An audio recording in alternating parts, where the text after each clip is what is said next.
El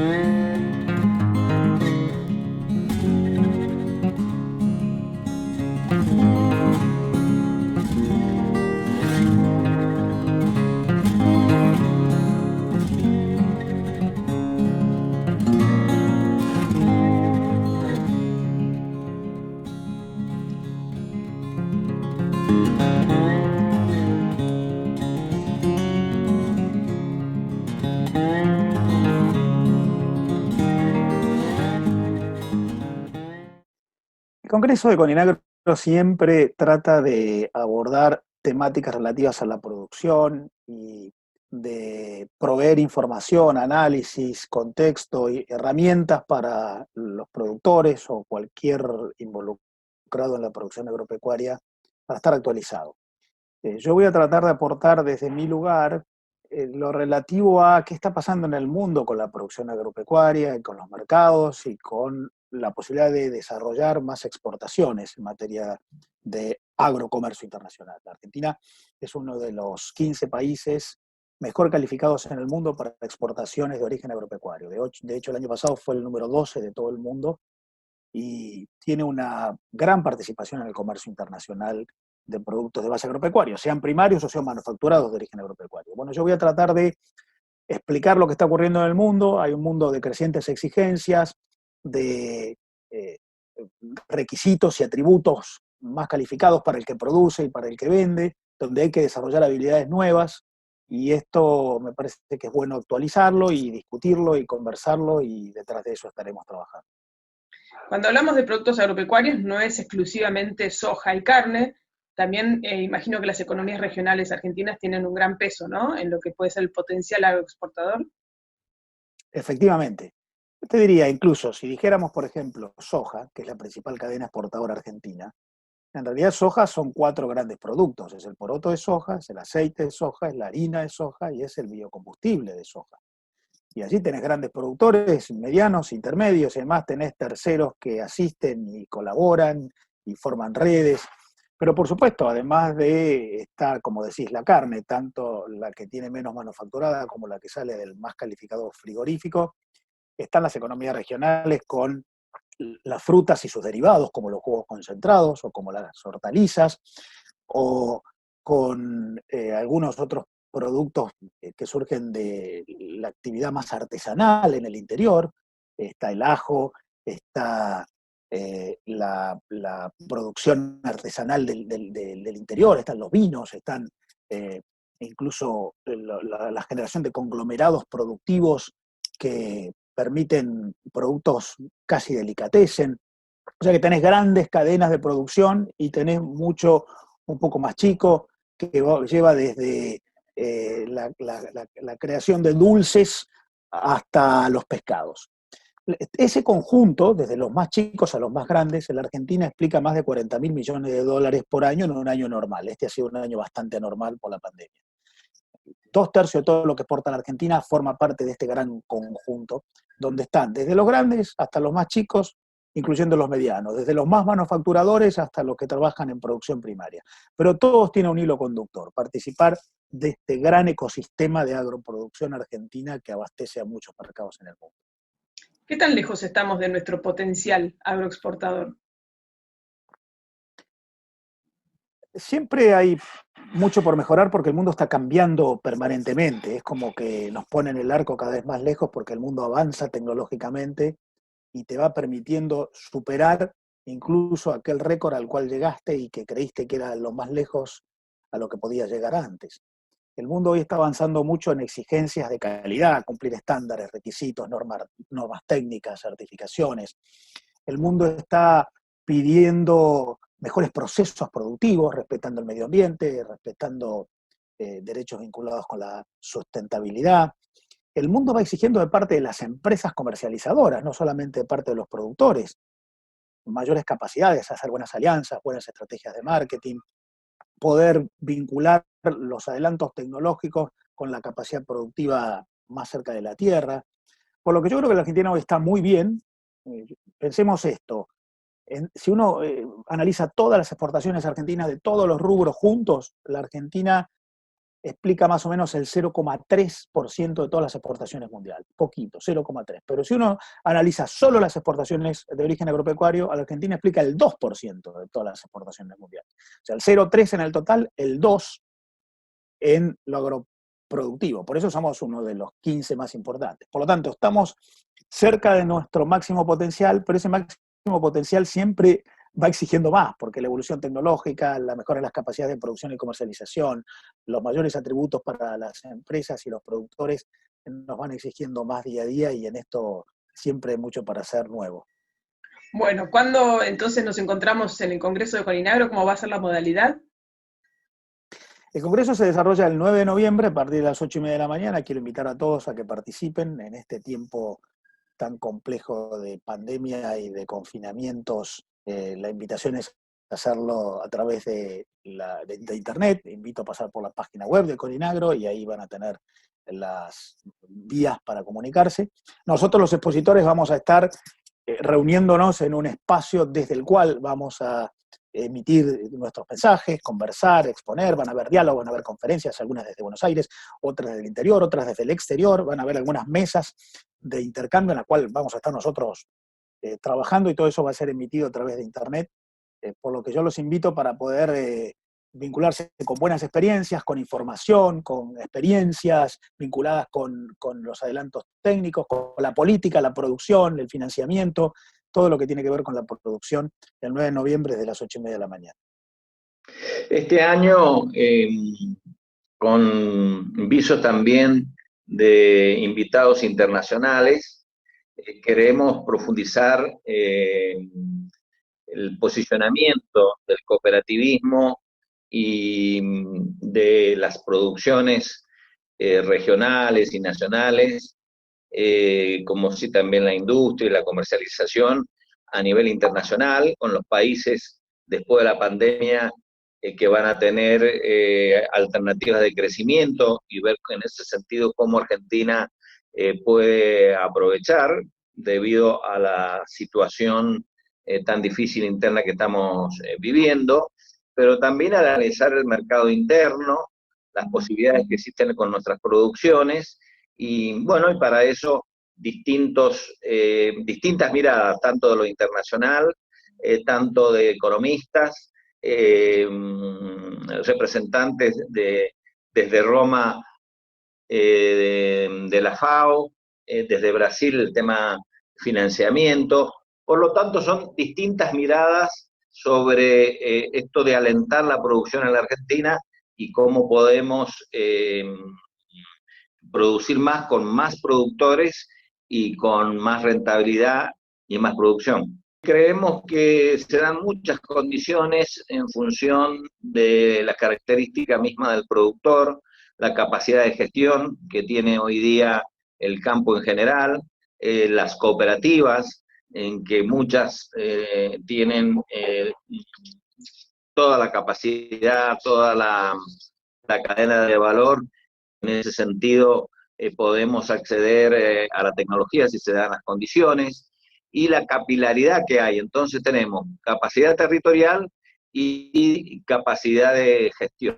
Esto hace que podamos otorgar a la ciudadanía una alimentación que esté de acuerdo a lo que hoy día se le llama el empoderamiento del consumidor, que esté de acuerdo a una alimentación sana, y también, por supuesto, que esta diferencia entre lo que paga el consumidor y lo que cobra el productor, orientando herramientas para que se acerquen y sea más fácil el acceso a todos los argentinos. Lo interesante es que son distintas miradas, como también la mirada económica, como puede ser la de Máximo Montenegro, entre otros, sobre este tema tan interesante, tan preocupante a la vez por el momento que se vive, pero que tiene muchísimo futuro para la salida del país y para también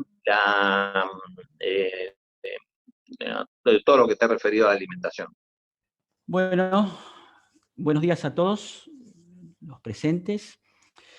En el día de hoy vamos a tener el segundo webinar de de la Red Estratégica de Conocimiento, Nanotecnología y Biomimética aplicadas al sistema agropecuario, agroalimentario y agroindustrial. Y este segundo webinar va a contar con la presencia del doctor Andrés Lasagni, argentino, rionegrino, que está viviendo hace muchos años en Alemania, en Dresden. Ahora voy a dar una introducción de su trabajo.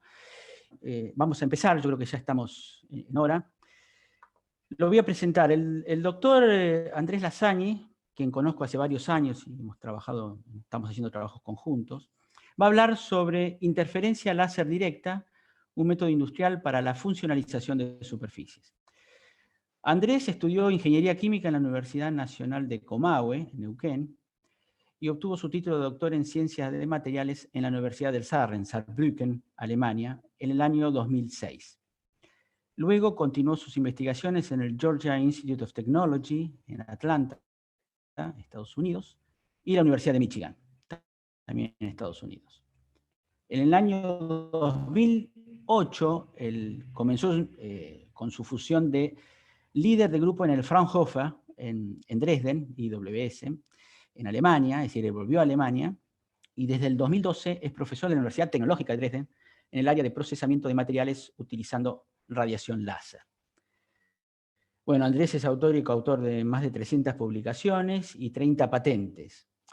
Además ha sido galardonado con numerosos premios, entre los cuales se destacan el German High Tech Champion en fotovoltaic, el premio Green Photonic de la Asociación Óptica de los Estados Unidos y el premio de Innovación Tecnológica de la Federación Europea de Ciencias de Materiales.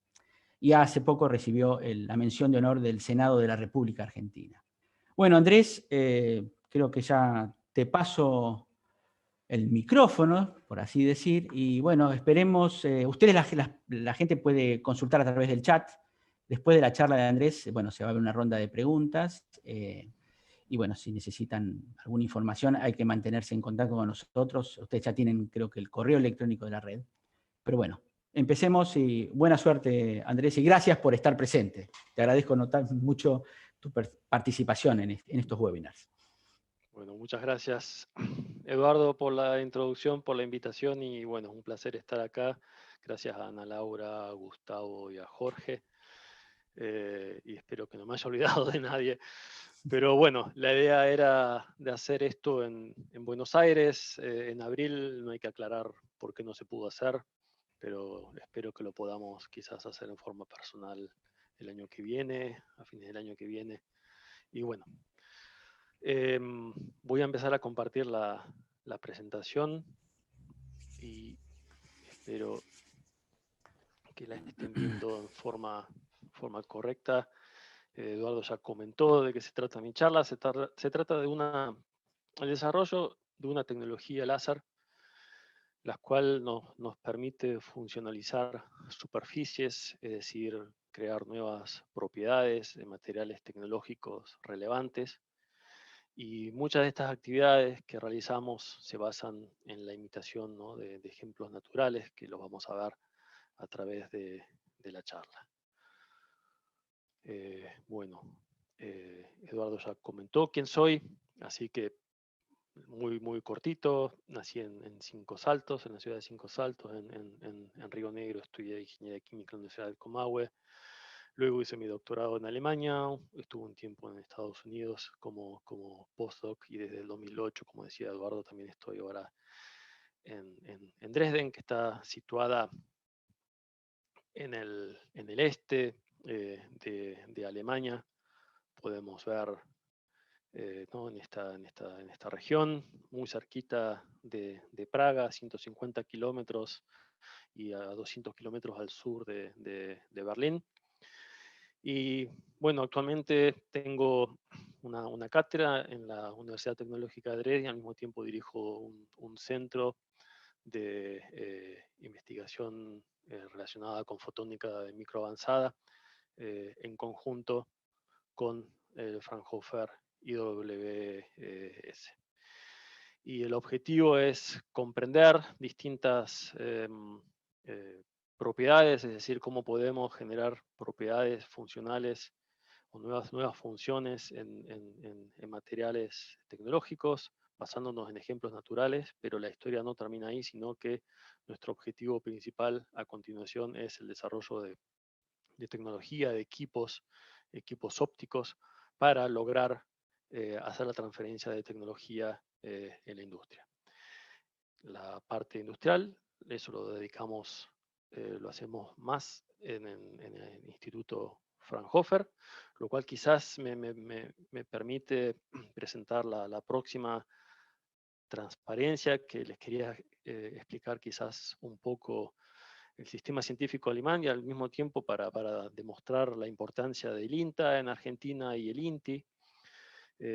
Ustedes saben que, bueno, la ciencia la podemos dividir en dos áreas, digamos, la ciencia básica, la cual se basa en tratar de comprender los elementos fundamentales para entender los procesos físicos, para entender la naturaleza, pero hasta que una idea, un desarrollo se transforma en una aplicación industrial, eso lleva mucho tiempo. Y para solucionar ese problema, Alemania ha generado distintas asociaciones de investigación que se dedican, por ejemplo, fuertemente a la investigación básica. Tenemos la asociación Max Planck, por ejemplo, donde trabajan alrededor de 23.000 personas y tienen un budget de 1.800 millones de euros al año.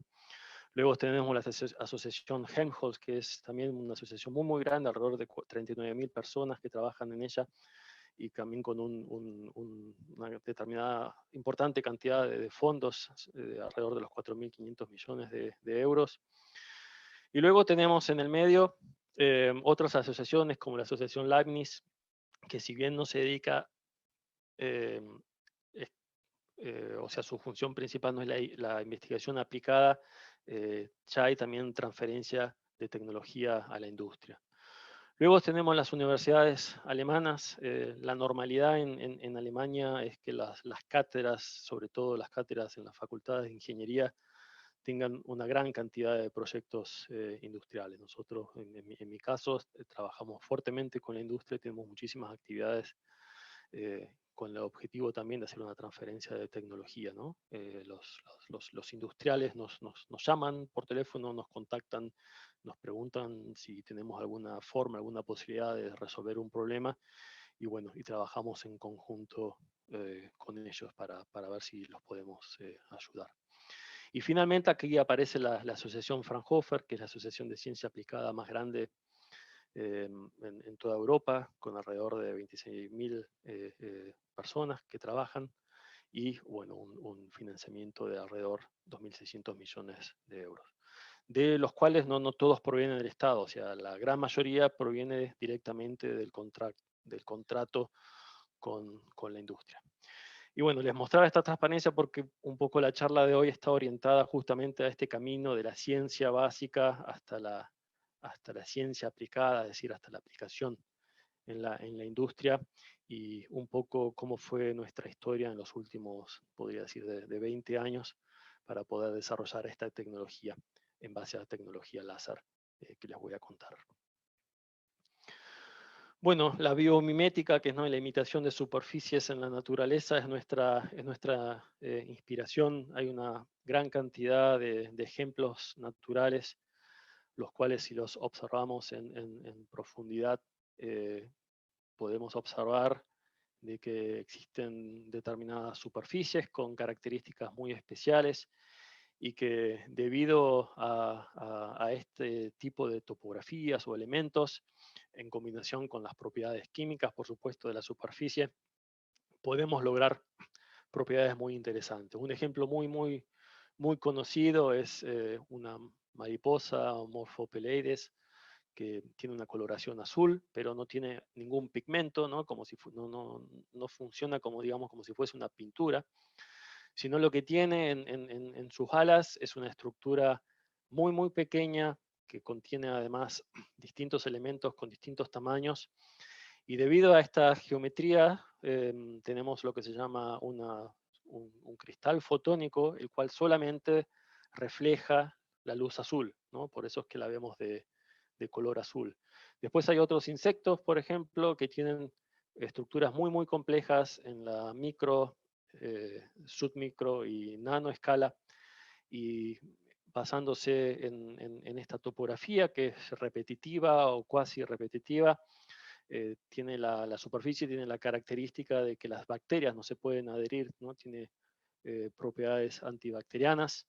Y luego hay otros reptiles como la serpiente pitón, también el pez de arena, que lo vamos a ver más adelante, que también tiene una estructura muy interesante en la microescala, en este caso con una especie, digamos, de láminas inclinadas con un determinado ángulo. Y debido a esta topografía, a esta característica, estos reptiles se pueden desplazar en la arena muy rápidamente con un muy bajo coeficiente de fricción. Entonces la pregunta ahora, pensando en la ciencia aplicada, o sea, ¿qué métodos existen hoy para poder imitar a estos ejemplos naturales? Para, por ejemplo, transferir estas características a un acero inoxidable, a un aluminio, a un polímero. Entonces, comenzamos primero con determinados, digamos, objetivos o dificultades que tenemos que resolver, problemas que tenemos que resolver. Entonces, en general, lo que nosotros vemos cuando empezamos a evaluar distintas tecnologías es que, por ejemplo, ya hablando de algunas tecnologías láser o el micromilling, lo que se ve en general es que cuando queremos hacer estructuras muy pequeñas, por ejemplo, acá tenemos, ¿no? Esto va de 0,1 a 100 micras, vemos que es posible, pero estamos perdiendo productividad, es decir, la velocidad de fabricación es menor, lo que, por ejemplo, para hacer una superficie similar a la de la mariposa, para tratar 1 centímetro cuadrado necesitaríamos quizás días, lo cual es interesante desde el punto de vista de la ciencia básica, pero totalmente improductivo pensando en la transferencia de tecnología en productos reales. Luego aparecen otros métodos que son métodos litográficos, los cuales requieren distintas resinas que son irradiadas con radiación ultravioleta, luego hay que hacer distintos revelados y bueno, son procesos bastante complejos en general para superficies planas. Aunque somos más rápido en algunos casos, también tenemos la dificultad de la complejidad y de los altos costos que están asociados a estas tecnologías. Y por lo tanto, nuestro objetivo principal es tratar de encontrar una tecnología que permita una variación de todos estos tamaños, ¿no? Desde la escala nanométrica hasta la escala micro, y al mismo tiempo que nos permita obtener velocidades de fabricación muy elevadas, por lo menos del orden del metro cuadrado por minuto. Entonces, para ello hemos decidido primero utilizar la radiación láser, quizás solamente para mencionar muy corto, ¿por qué la radiación láser? Porque es una fuente, ¿no?, de radiación la cual es direccional, es decir, la podemos traer a la superficie de nuestro material relativamente fácil y no estamos perdiendo intensidad, no estamos perdiendo energía en la dirección de propagación de la luz. Además que tenemos altísimas intensidades, es decir, que podemos fundir un metal, podemos evaporar un metal, lo cual es muy distinto en comparación con la luz tradicional, por ejemplo, de lámparas o del sol, ¿no? Entonces, como esta intensidad es tan alta, es tan elevada, podemos ver, por ejemplo, aquí en este ejemplo industrial, cómo con la radiación láser es posible, por ejemplo, cortar un elemento metálico. Ahora, bueno, nuestro objetivo, habíamos mencionado, es de tratar de hacer estas superficies que son muy pequeñas de manera rápida y al mismo tiempo con mucha precisión. Y para eso hemos optado por utilizar un método que se llama Direct Laser Interference Patterning, o sería como estructuración directa por interferencia láser. Lo cual lo que estamos haciendo es para tratar de describirlo en forma sencilla, estamos superponiendo 2 o 3 rayos láseres simultáneamente, y cuando traemos estos haces de radiación láser simultáneamente sobre la superficie de un material, lo que ocurre es que obtenemos lo que se llama un patrón de interferencia, que es una variación repetitiva de la energía la intensidad de la radiación láser. Entonces, por ejemplo, si combinamos dos rayos láseres, obtenemos un patrón de líneas, y lo que es aquí muy interesante, y esta es una de las pocas ecuaciones que voy a mostrarles, solamente para que vean que podemos controlar la distancia entre dos líneas, simplemente variando el ángulo entre los rayos de radiación láser que se superponen, o cambiando la longitud de onda. En general, lo más normal para hacer esta variación del tamaño es a través de la variación del ángulo entre los rayos láser. Y si tomamos 3 rayos láser, los cuales los ordenamos con esta configuración, como se ve en el centro de la pantalla, podemos obtener otras geometrías, ¿no? En este caso es una estructura repetitiva que tiene una distribución hexagonal, y nuevamente podemos controlar perfectamente el tamaño de esta estructura. Para hacerlo sencillo y pensar en un ejemplo cotidiano de la vida, lo que estamos haciendo no es más que utilizar una especie de sello de luz. Es decir, en este sello existe determinada información, la cual ¿no? a través de la tinta la podemos transferir a la superficie de un material, y nosotros hacemos lo mismo, pero combinando distintas cantidades de haces de radiación láser y con distintas configuraciones. Es decir, que estas topografías se generan al mismo tiempo, simultáneamente. Por ejemplo, con un pulso de radiación láser podemos traer esta superficie a superficies del tamaño de algunos milímetros cuadrados, y en algunos casos hasta centímetros cuadrados por pulso, ¿no? Y finalmente podemos luego tratar superficies de hasta algunos metros cuadrados.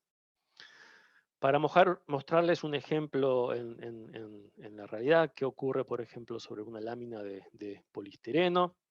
Entonces acá vemos la configuración utilizada con 2 haces de radiación láser, los cuales se superponen con un ángulo de error de 15 grados, y con esta longitud de onda obtenemos una estructura de alrededor 1 micra, ¿no? Esto es 30 veces más pequeño que el diámetro de un cabello, y todas estas líneas que se ven son fabricadas en forma simultánea. Como podemos nosotros cambiar la forma de este sello, ¿no? Esta estampa de luz, entonces podemos cambiar el ángulo de interferencia, entonces perfectamente controlar el tamaño de la estructura. Ahora tenemos 2 micras de tamaño repetitivo de la estructura, y bueno, si utilizamos ángulos más pequeños, el tamaño repetitivo, lo que nosotros denominamos el periodo de la estructura, aumenta en este caso a 5 micras. Y así, utilizando esta tecnología, también podemos trabajar sobre superficies metálicas, y así una gran cantidad de texturas distintas.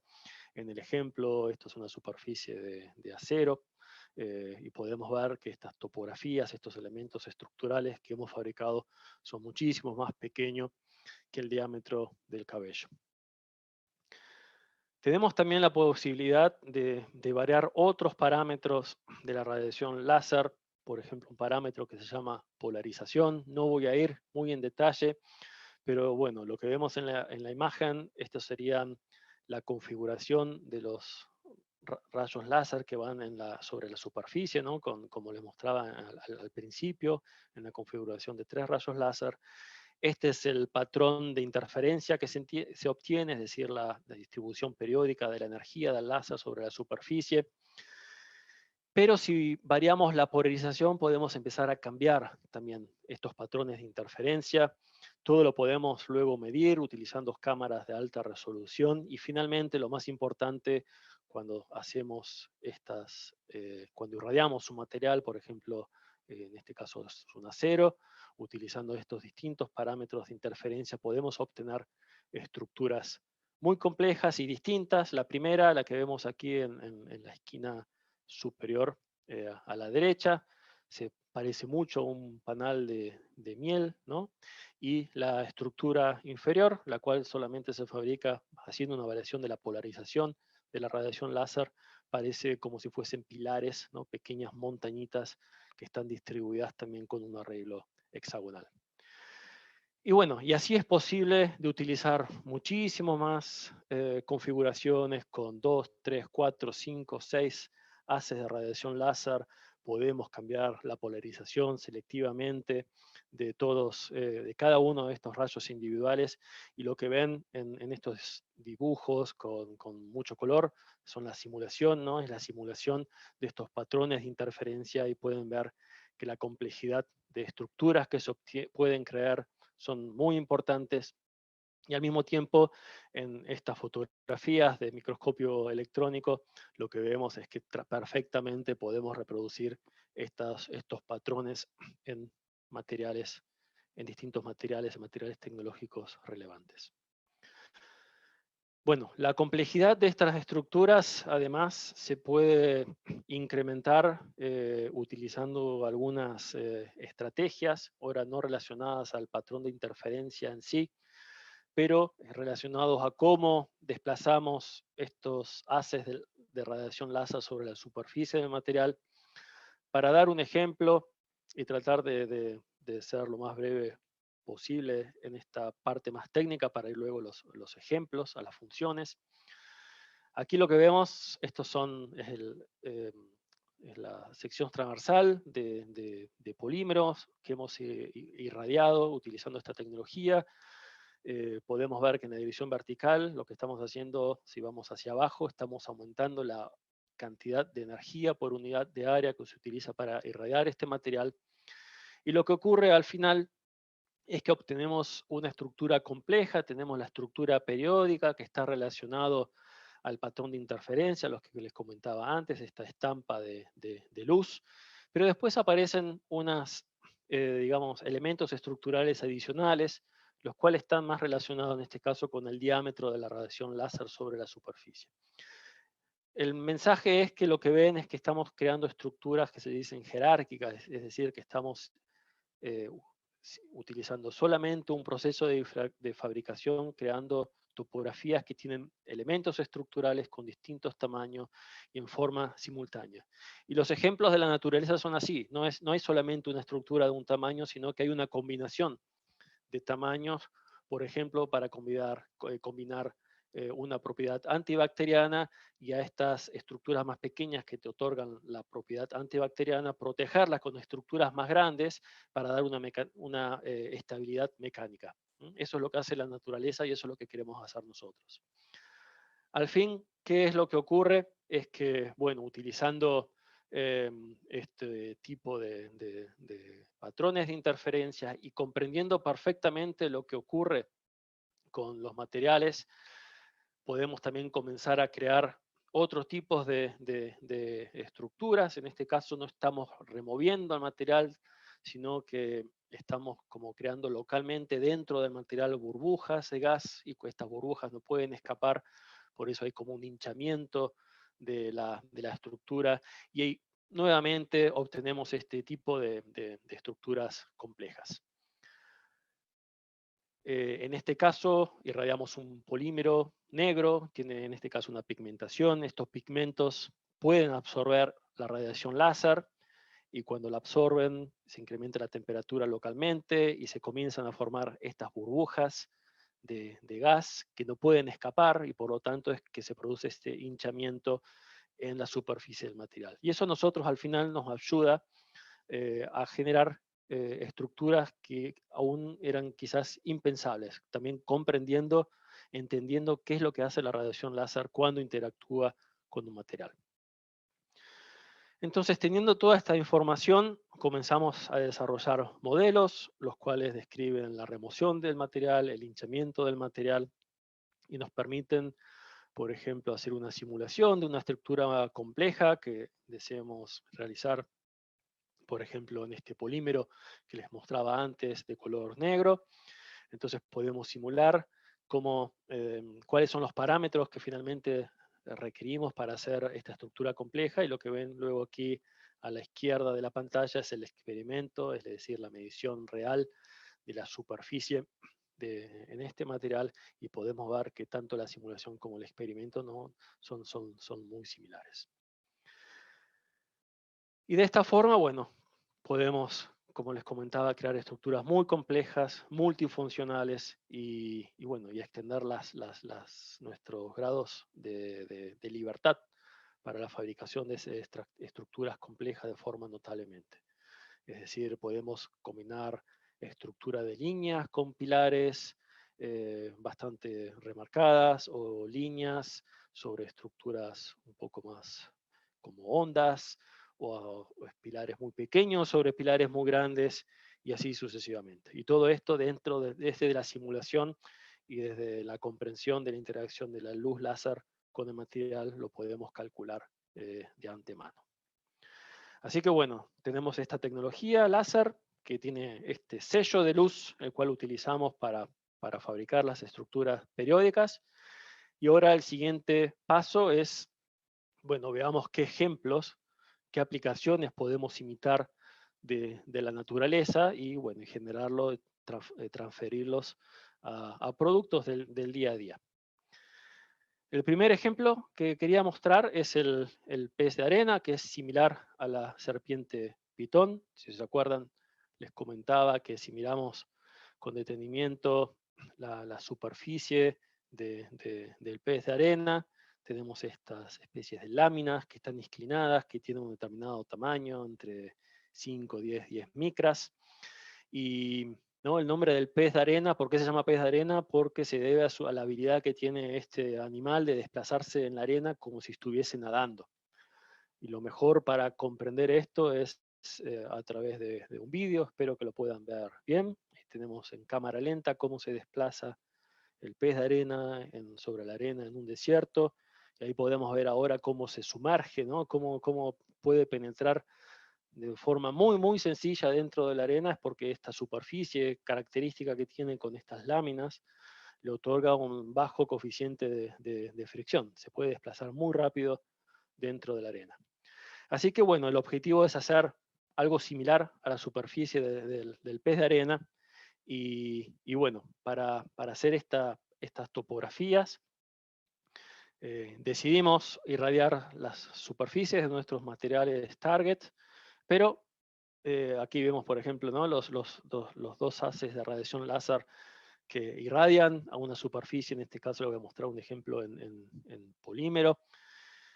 Y debido a esta inclinación que hacemos del material, ¿no? Si controlamos este ángulo de inclinación y si ven las secciones transversales que se obtienen al hacer estos experimentos, podemos ver que podemos comenzar de una estructura simétrica, característica normal de la que obtenemos cuando irradiamos los materiales, cuando la superficie, digamos, es plana, sin ángulo de inclinación, y a medida que aumentamos la inclinación, ¿no? El plano de la superficie, podemos obtener topografías muy, muy, muy inclinadas. Así que, entonces, volviendo al ejemplo natural, acá en la parte inferior de la pantalla, esta sería la topografía en este caso la serpiente pitón, pero muy similar nuevamente a la del pez de arena. Y en la parte superior de la pantalla, lo que están viendo es la superficie sintética, la superficie artificial que nosotros hemos fabricado sobre este polímero. Podemos aumentar la complejidad más aún para obtener otro tipo de propiedades. Aquí vemos una estructura más compleja, también sobre polímero. Pero bueno, lo que pueden ver, o la conclusión quizás de esta transparencia, es que vemos que tenemos la habilidad de fabricar estas estructuras utilizando esta tecnología láser. El segundo ejemplo de aplicación, algo que es muy conocido, ¿no? Mundialmente, la hoja del loto. La hoja del loto tiene propiedades, por ejemplo, de autolimpieza, la cual es el resultado de la muy alta repelencia que tiene esta superficie al agua. Es decir, que las gotas de agua o el agua en general no tiene la capacidad de mojar a esta superficie. Y si miramos un poco en detalle la topografía de la hoja del loto, también vamos a ver otra vez nuevamente unos elementos estructurales, los cuales son muy pequeños, y bueno, y eso es lo que nosotros queremos imitar. Este es un video de la hoja del loto, donde este ejemplo creo que es extremadamente claro. No hay forma de que el agua pueda mojar a esta superficie. Lo podemos ver claramente, y debido a esta característica, es que si hay partículas, por ejemplo, de suciedad, el agua cuando se desplaza sobre la hoja de esta planta, lo que va a hacer automáticamente es arrastrar esta suciedad y eliminarla. ¿Cómo hacer esta superficie en un metal? Entonces, volvemos a esta topografía, en este caso en un acero, la cual ya es muy similar a la superficie de la hoja del loto. Tenemos esas estructuras muy pequeñas del orden de los 5 micras, pero si ven en detalle, creo que, ¿no? Si vemos un poco en detalle, podemos observar también que existen elementos adicionales, en este caso son elementos que tienen un tamaño de alrededor de 800 nanómetros, 0,8 micras, y si hoy miramos aún dentro de estos elementos, hay estructuras aún más pequeñas del tamaño de los alrededor de 160, 180 nanómetros, estructuras que ya son, para redondear, digamos, 100 veces más pequeñas que el diámetro de un cabello. Así que luego de que esta superficie de acero es tratada, ¿qué ocurre con el agua? Y pensemos un poco en el video anterior que vimos con la hoja del loto. Aquí tenemos el acero tratado. La zona más oscura es donde la radiación láser produjo esta estructura repetitiva y periódica sobre el material. Y vemos en este ejemplo claramente que el agua no tiene capacidad, no tiene la posibilidad de mojar la superficie del acero, la cual fue el tratado con esta tecnología láser. Pensando ahora en las propiedades de autolimpieza, estamos viendo ahora un video ¿no? de cámara lenta. Este suceso, este evento que estamos viendo en realidad dura milisegundos, es muy rápido. Tenemos un material, en este caso tenemos aluminio, el cual fue tratado con estas estructuras periódicas, y vemos cuando ponemos una gota de agua y esta superficie de aluminio está inclinada a un determinado ángulo, lo que podemos ver cuando esta gota se desplaza, ahora entra en contacto con suciedad, y podemos ver cómo la gota, ¿no? En la parte inferior comienza a pegar a esta suciedad, la comienza, digamos, a absorber, y cuando se desplaza, cuando cae finalmente de la superficie, elimina toda esta suciedad de la superficie de aluminio. Es decir, que pudimos imitar claramente en metales las superficies, las propiedades autolimpiantes y superhidrofóbicas que hemos visto en ejemplos naturales como en plantas en la hoja del loto. Otro ejemplo que es muy llamativo, y lo comentaba al comienzo de la charla, es la mariposa morfo, la cual nuevamente tiene un llamativo color azul, pero no existe ningún pigmento en esta mariposa, sino que el motivo por el cual esta mariposa es azul es porque solamente refleja la radiación azul debido a esta estructura muy compleja, la cual es aún tridimensional, con una gran cantidad de elementos estructurales. Y bueno, claramente, en particular, cuando estas estructuras tienen el tamaño aproximado de la longitud de onda de la luz visible, comenzamos a ver este tipo de efectos ópticos. Lo que voy a mostrar a continuación es un efecto óptico, no es exactamente la imitación de esta superficie compleja en la mariposa, pero la idea es de darle a metales, por ejemplo, una coloración sin tener que utilizar ningún tipo de pintura. Entonces lo que aprendimos luego de hacer varias simulaciones y comprender cómo tratar a distintos materiales, primero pudimos comprender, esto lo que vemos es la superficie de un acero, el cual fue texturado, fue tratado con la radiación láser. Entonces comprendimos primeramente qué tipo de estructura requerimos para generar distintos colores, ¿no? Entonces conocemos cuál es la estructura que necesitamos para poder ver la superficie de color rojo, naranja, verde o azul. Y una vez que comprendimos eso, bueno, comenzamos a realizar dibujos, ¿no? Sobre la superficie de estos materiales. Nuevamente, en este caso es un acero. Y finalmente, ya yendo a la parte aplicada, desarrollamos algoritmos, los cuales podemos utilizar para, tomamos una imagen, ¿no? Cualquier imagen de archivo digital, la podemos convertir en código de máquina que requiere nuestros equipos, que requieren nuestros equipos para fabricar exactamente estos colores en superficies de materiales tecnológicos como los aceros. Si comprendemos un poco mejor, por eso lo destaco varias veces durante la charla, cómo interactúa la luz láser con el material, podemos comenzar a hacer este tipo de llamémoslos hologramas o estructuras con esta coloración en la interfaz entre dos materiales, ¿no? Para ello, esto es muy importante, por ejemplo, si pensamos en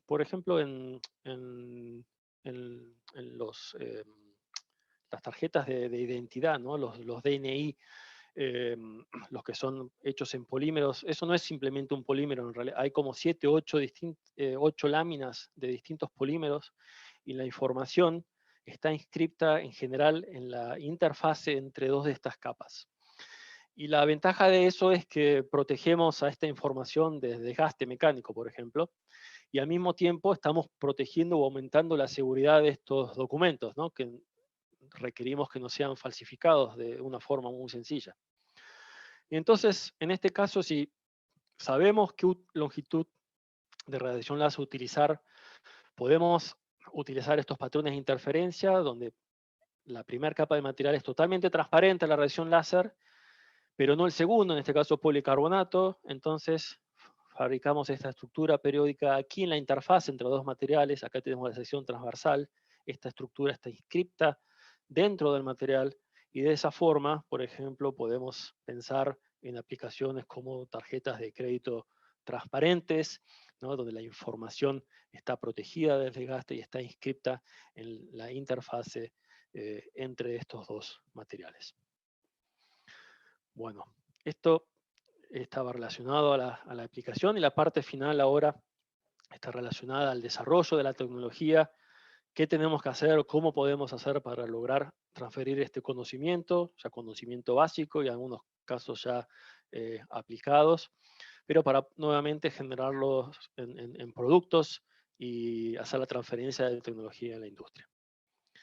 Entonces ya empezamos desde hace muchos años a desarrollar distintos cabezales ópticos. Tenemos distintas configuraciones que llamamos de alta velocidad, de alta flexibilidad. En este caso, lo que estamos viendo en el vídeo es un acero, el cual lo desplazamos a una velocidad, ¿no?, de hasta 1 metro por segundo, es la velocidad de desplazamiento que podemos hacer de este material. Y lo que estamos haciendo es darle forma a estos haces de radiación láser de manera tal de que son muy elongados, pero traemos 2, 3 o 4 haces de luz simultáneamente, los superponemos en estas líneas muy elongados, y luego, desplazando la superficie del material en una dirección a altas velocidades, como les mencionaba, 1 metro por segundo, logramos ya velocidades de fabricación de alrededor de 1 metro cuadrado por minuto. Si se acuerdan, era el objetivo primordial pensando en el desarrollo tecnológico de esta tecnología, porque si somos rápidos, claramente necesitamos menos tiempo para tratar una superficie, y como ustedes saben, el tiempo es dinero. Si el tiempo es menor, el proceso es más económico, es más barato. Esto es un tipo de cabezales ópticos. El segundo ejemplo, esto es uno de los últimos trabajos en Fraunhofer IWS, es combinar, voy a tratar de reiniciar el video, es combinar estos equipos que nosotros desarrollamos con, bueno, por algún motivo no quiere continuar, con escáneres. Es decir, lo que estamos moviendo en forma muy rápido son los rayos láser sobre la superficie, y de esta forma también podemos lograr altas velocidades de fabricación. Esto no termina ahí, continúa ahora con la integración de estos equipos ópticos en equipos, los cuales están disponibles para la industria. Esto es un equipo compacto que lo llamamos DLIP Cube, ¿no? Está basado en un módulo que combina la interferencia con escáneres, y lo podemos combinar con distintos tipos de láseres pulsados, con distinta duración de pulso, con distintas longitudes de onda. Bueno, ahora viene la pregunta y es si podemos aún ser más rápidos para que esto aún sea más económico. Y una posibilidad cuando pensamos en materiales base de polímero es utilizar lo que se llama el procesamiento roll to roll, ¿no? Desde rodillo a rodillo. Entonces, ¿qué es eso? Lo que necesitamos es, ¿se acuerdan del sello? Bueno, necesitamos un sello de metal, que es un cilindro. Este cilindro lo tratamos utilizando equipos que hemos diseñado nosotros mismos y podemos, entonces aquí ven en la fotografía, los cabezales ópticos que utilizamos para producir las estructuras periódicas sobre estos cilindros. Y bueno, y como tenemos estructuras tan pequeñas, comenzamos a ver estos efectos ópticos de coloración, como les había mostrado antes. Y una vez que tenemos estos cilindros tratados, los podemos montar en un equipo de roll to roll, ¿no? Lo que estamos haciendo es, tenemos una lámina de polímero que ahora pasa a través de 2 cilindros, uno de los cuales está estructurado, aplicamos presión, aplicamos temperatura y luego, bueno, podemos hacer la transferencia de la estructura que está en este cilindro sobre la lámina del polímero, pero con la ventaja de que ahora podemos hacer mucho más rápido. Por ejemplo, podemos lograr ya velocidades de fabricación de alrededor de los 15 metros cuadrados por minuto. Es decir, un orden de magnitud aún más rápido que lo que podemos lograr hasta hoy con el láser. Bueno, para terminar la charla, les quería comentar cuáles son los próximos pasos y están relacionados con un proyecto que se llama LAMPAS, el cual está siendo financiado a través de la Unión Europea. Y bueno, el objetivo no es sencillo, queremos construir la máquina más rápida del mundo para funcionalizar superficies utilizando radiación láser.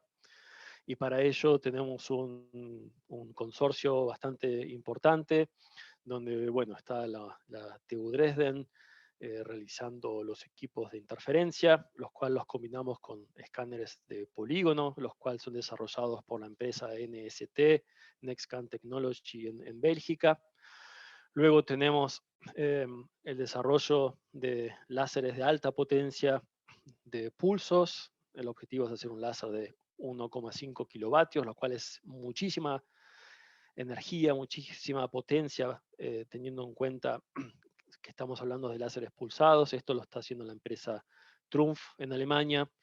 Y luego lo que fabricamos hay que monitorearlo, hay que controlarlo, hay que determinar, tenemos que asegurar la funcionabilidad de nuestras propiedades, ¿no? Lo que deseamos obtener sobre la superficie de estos materiales. Entonces tenemos a la empresa, por ejemplo, NIT, en Madrid, España, que se dedica al desarrollo de cámaras de infrarrojo, en donde cual podemos observar los efectos de acumulación térmica debido a cuando el láser irradia una superficie también la calienta y esas temperaturas las podemos utilizar para controlar la calidad de las texturas que fabricamos.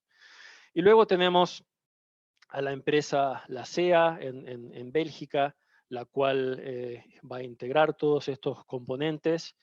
Y finalmente tenemos a las empresas Bosch y BSH, las cuales se dedican, por ejemplo, al desarrollo de electrodomésticos, también cocinas, los cuales van a evaluar distintas propiedades que vamos a realizar, las van a implementar en sus productos y quizás en 3, 4 años tengamos alguno de estos productos en el mercado, los cuales fueron desarrollados con esta tecnología.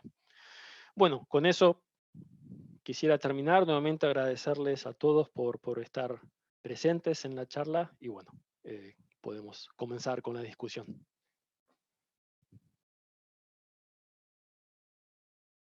En realidad, Jonagro nació por iniciativa de Dardo Chiesa, que en su momento, cuando era presidente, al haber asistido a las jornadas en Chile, que se llaman Enagro,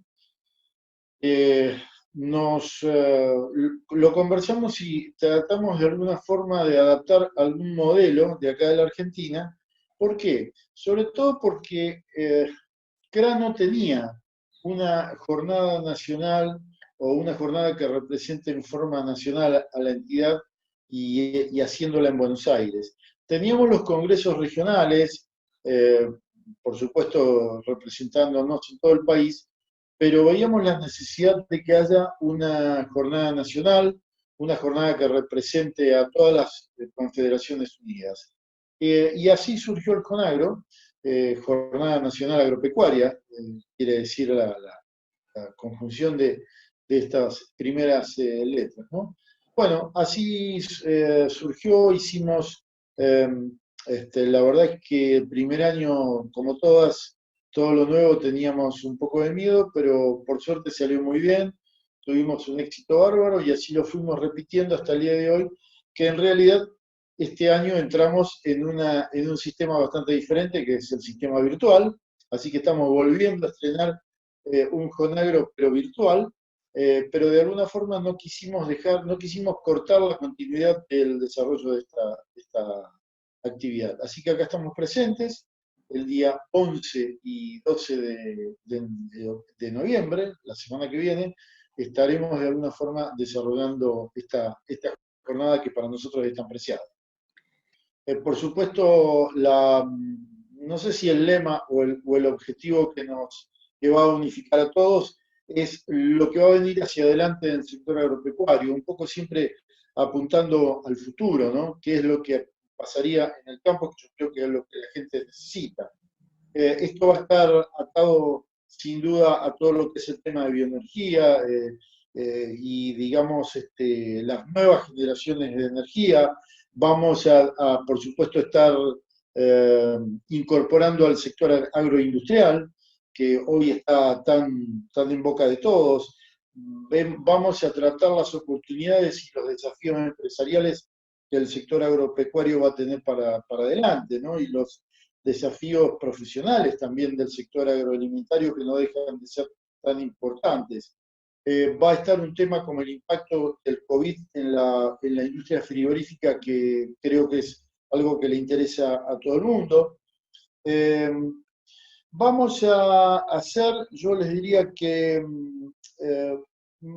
no sé si un poco de futurología, pero sí en base a lo que nosotros vamos recabando en nuestra experiencia y en nuestra vida como entidad gremial agropecuaria y viendo desde el sector, le vamos a ir incorporando todos los temas que creo que son de sumo interés al productor.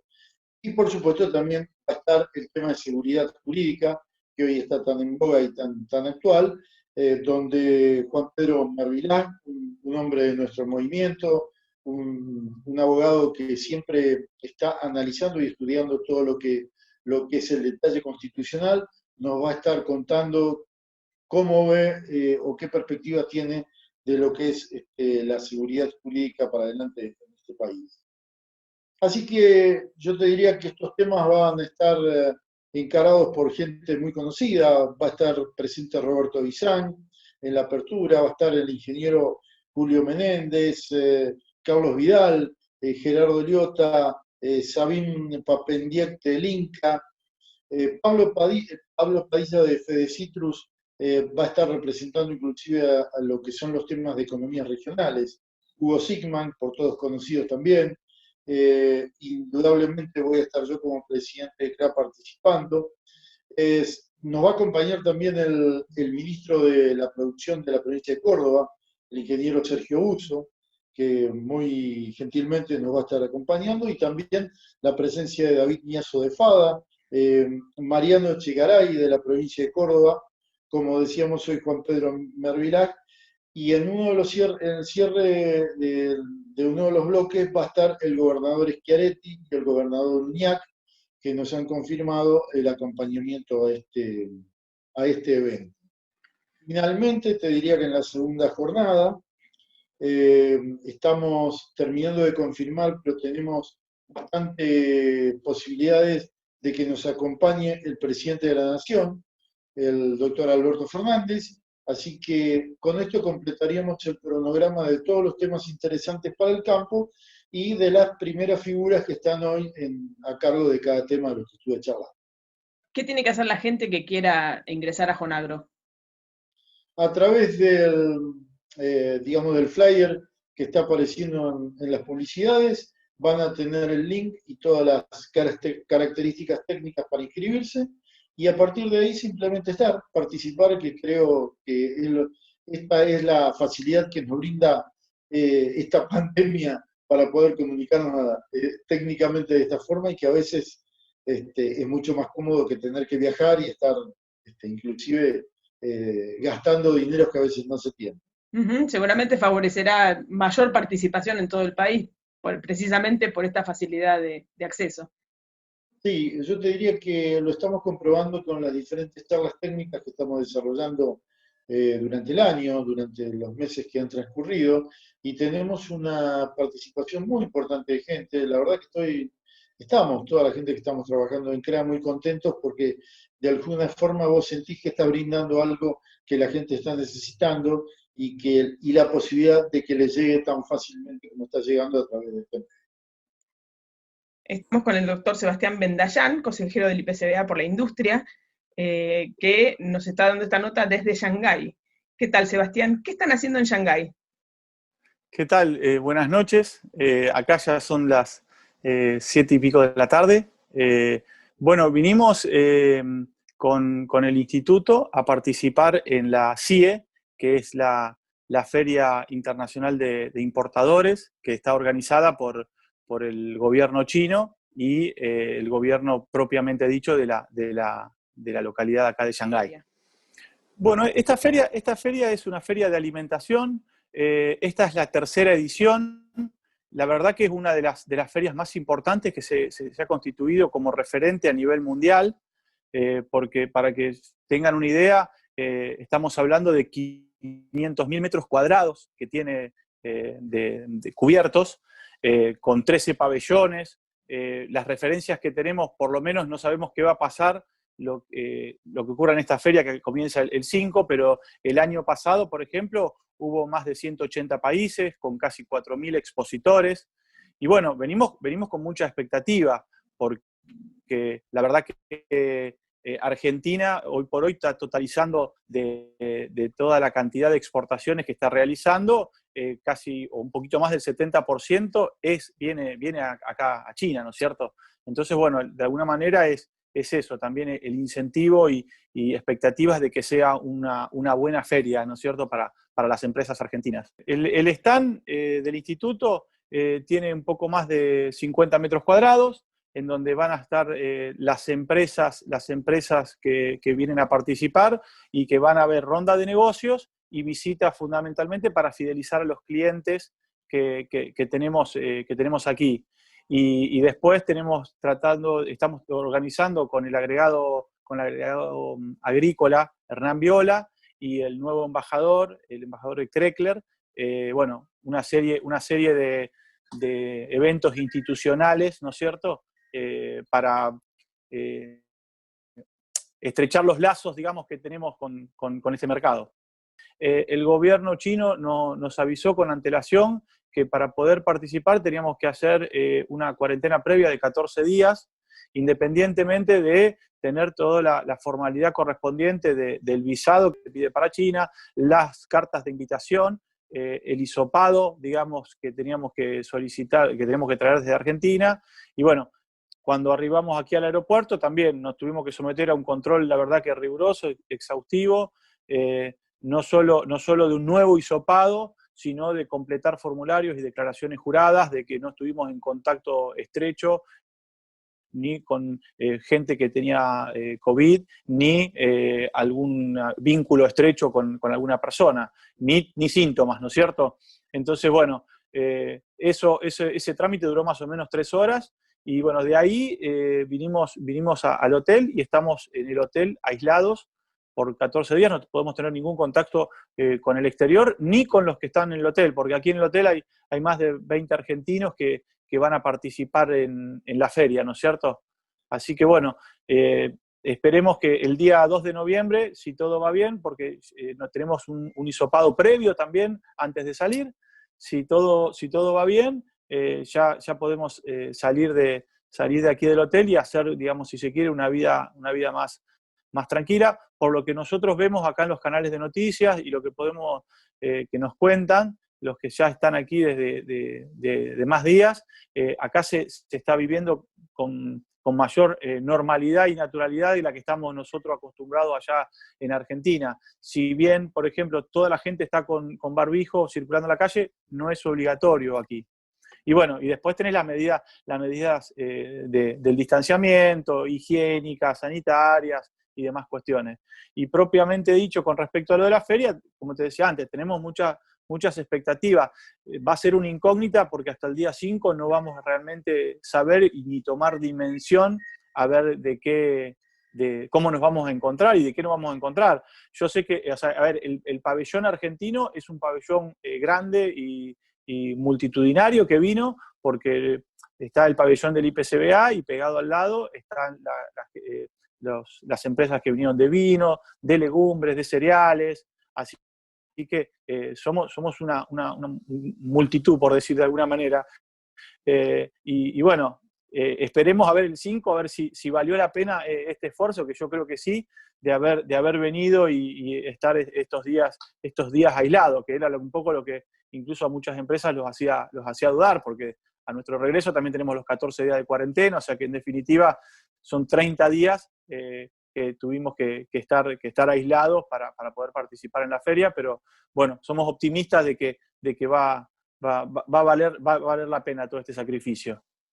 Bueno, Sebastián, muchas gracias. Nos volvemos a poner en contacto entonces cuando abra la feria, así nos contás desde adentro cómo es la experiencia.